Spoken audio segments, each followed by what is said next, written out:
Entonces, lo que les quiero contar en estos 15 minutos, en definitiva, es la situación de partida que nos encontramos en el Grupo Enel cuando hace 1 año y medio se produjo un importante cambio organizativo, cómo hemos procedido a lo largo de este periodo, de este último año aproximadamente, a analizar esta situación y muy rápidamente las medidas que estamos intentando implantar, ¿no?, para avanzar y mejorar.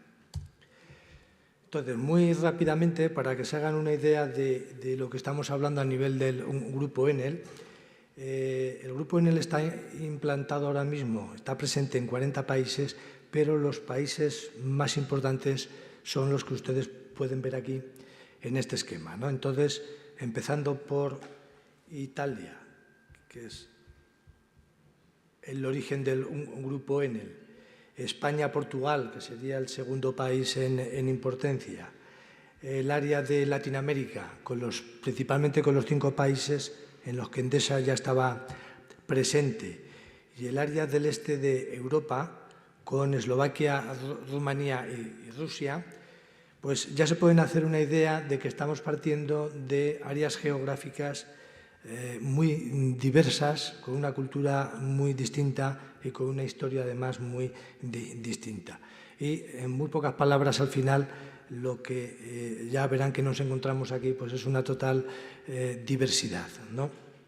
Diversidad de soluciones, diversidad de maneras de actuar.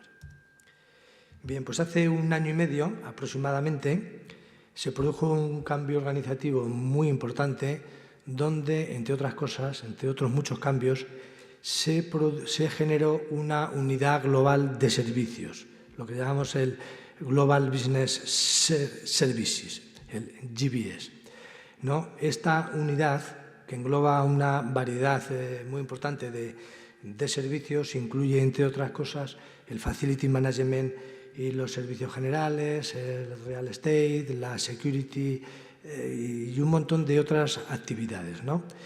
En lo que nos concierne al FM, a la gestión, entendiendo por FM en este caso lo que es la gestión de los inmuebles, las operaciones se gestionan en la línea vertical de cada área, aunque no se ve mucho en el esquema, son los responsables de las operaciones, pero existe una función transversal, que es en este caso de lo que yo soy responsable, para la gestión de los inmuebles, ¿no? ¿Y cuál fue el mandato que recibió esta nueva organización? Pues, en primer lugar, asegurar la continuidad del negocio en el proceso de cambio. El cambio organizativo era muy importante, por lo tanto, este objetivo era fundamental. En segundo lugar, empezar a avanzar en un proceso de homogeneización de los modelos de la prestación del servicio, y todo ello con unos resultados de reducción significativa de los costes. En la situación de crisis en que nos encontrábamos y todavía nos encontramos en Europa, especialmente en España y en Italia, este objetivo, como es muy lógico, tenía que aparecer. Bien, ¿cómo iniciamos o cómo realizamos a lo largo de este último año el análisis de la situación? Pues lo hicimos trabajando en 3 líneas más o menos paralelas. Desde el área de compra se hizo un estudio de la situación de los contratos existentes, en los que se incidió especialmente o se obtuvo como principales resultados, entre otros, cuál era la situación de alcance territorial de los contratos y cuál era la situación también de alcance funcional o integración funcional de los mismos. En paralelo, se hizo una primera prospección de mercado para tratar de entender cuál era la evolución que se estaba produciendo dentro del mundo del FM en cuanto a la provisión del servicio y también en cuanto al modelo económico o los diferentes modelos económicos que se están utilizando.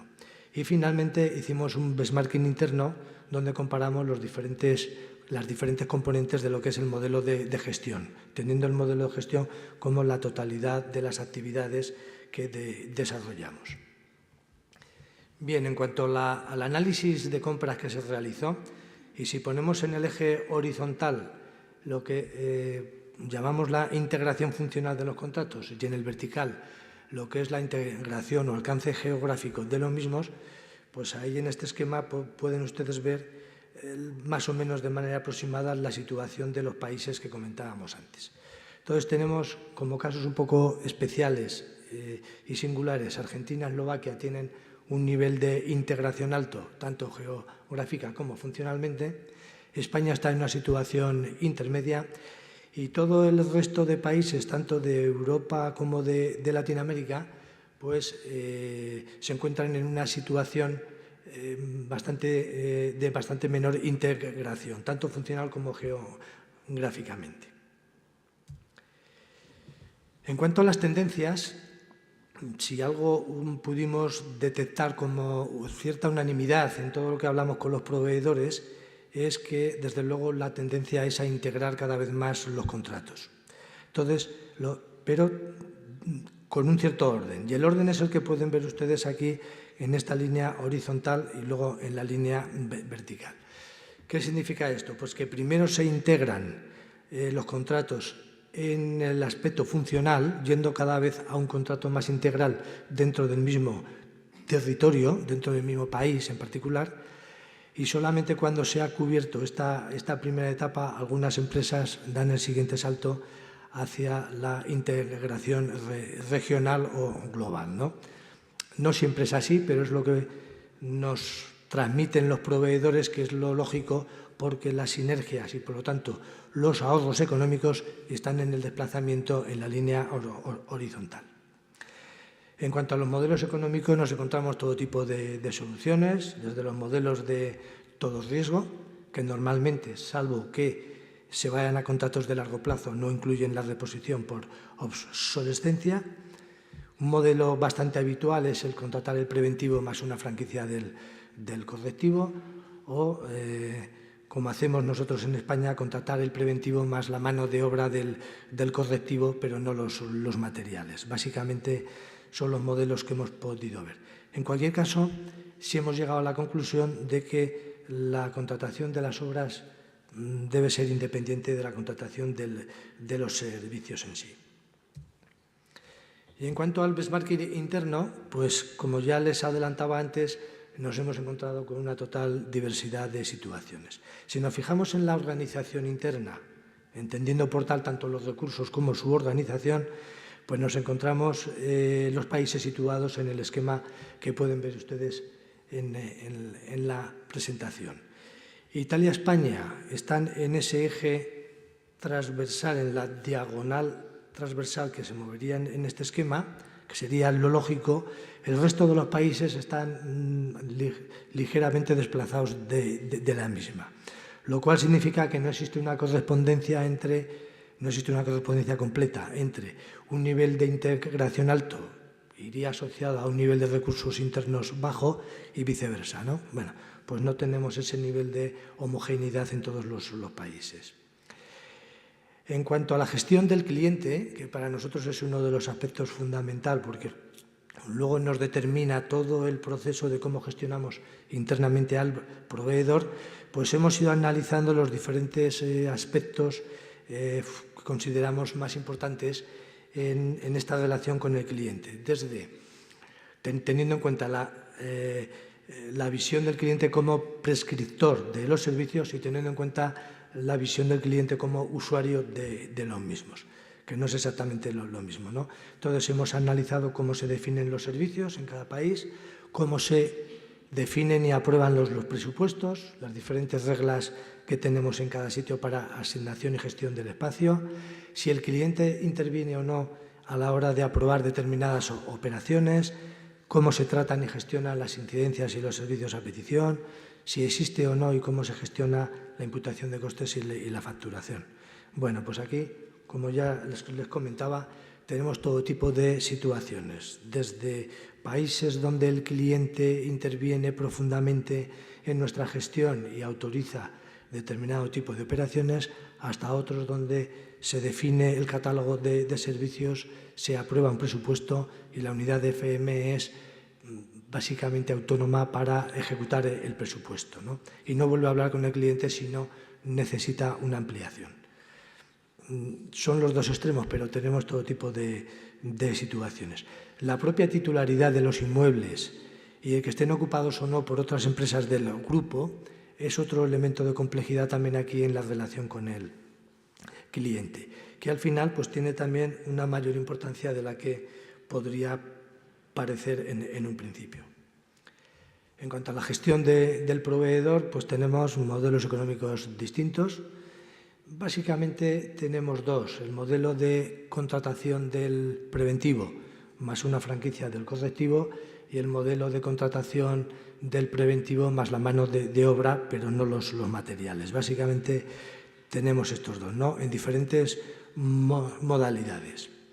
Sistemas informáticos son totalmente distintos, no hay dos iguales.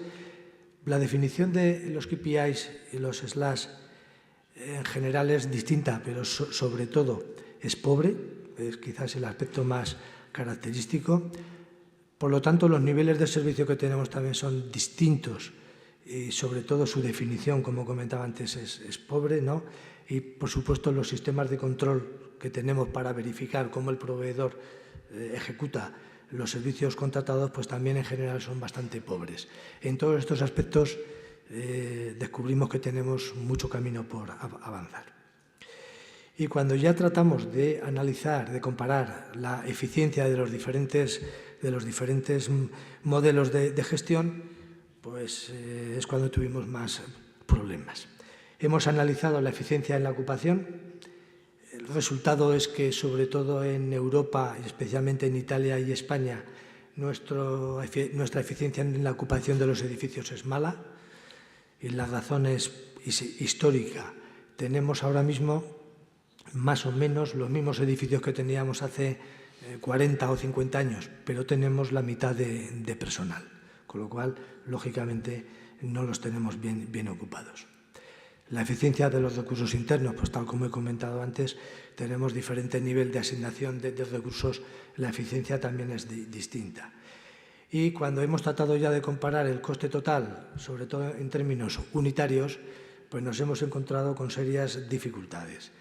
Las dificultades vienen fundamentalmente de que los propios modelos económicos distintos que tenemos nos llevan a diferentes procesos de imputación del gasto versus inversión, de lo que es mantenimiento extraordinario versus obras, etc. Entonces, ya el numerador es difícil de homogeneizar. Pero es que además tenemos sistemas de medición de superficie distintos, por lo cual el denominador también es difícil de homogeneizar.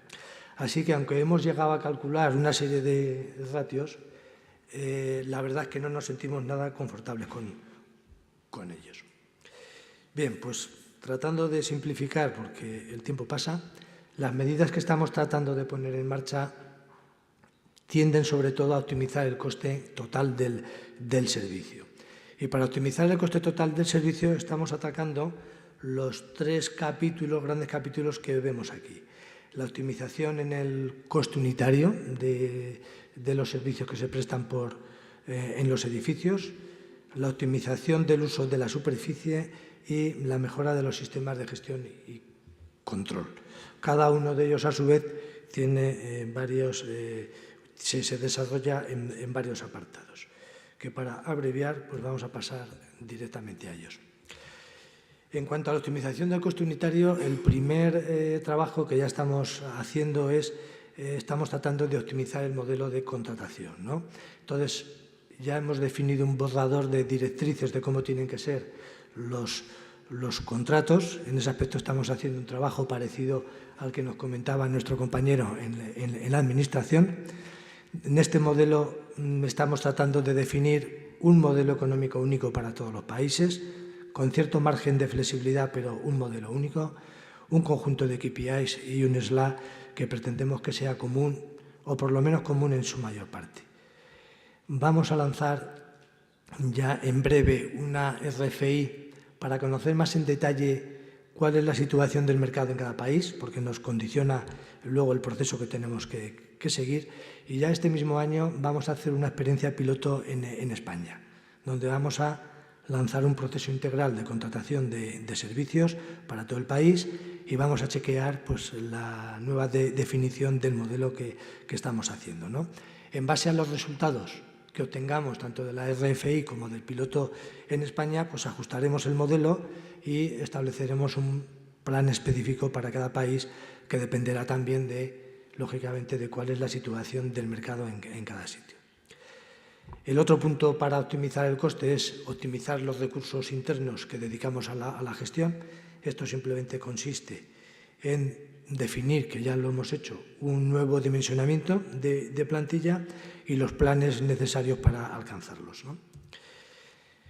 En cuanto a la optimización de la superficie, pues es un proyecto, yo creo que es el proyecto más importante que estamos acometiendo.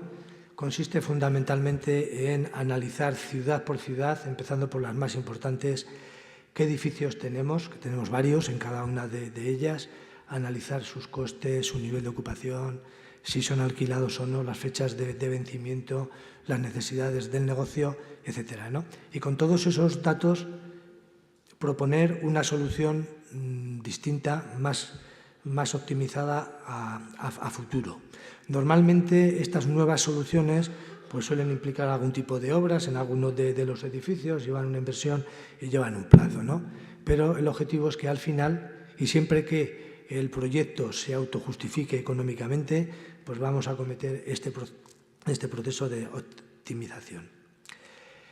En paralelo y al mismo tiempo estamos también trabajando con nuevos modelos de asignación y gestión del espacio. En particular, estamos analizando lo que se ha dado en llamar el modelo de Smart Office, la oficina inteligente, y estamos desarrollando un piloto en Roma.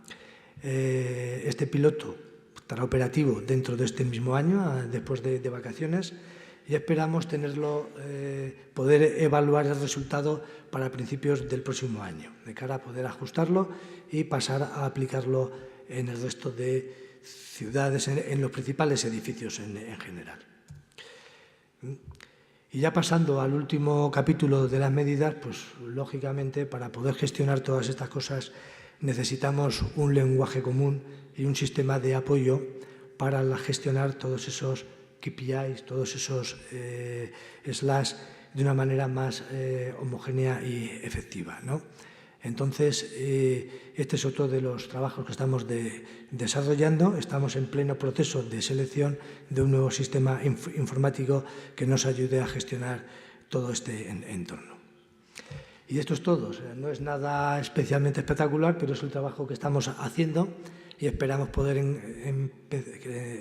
empezar a obtener resultados pues, para finales de este año y principios del que viene. Por lo demás, quedo a su disposición para cualquier aclaración que necesiten. Muchas gracias.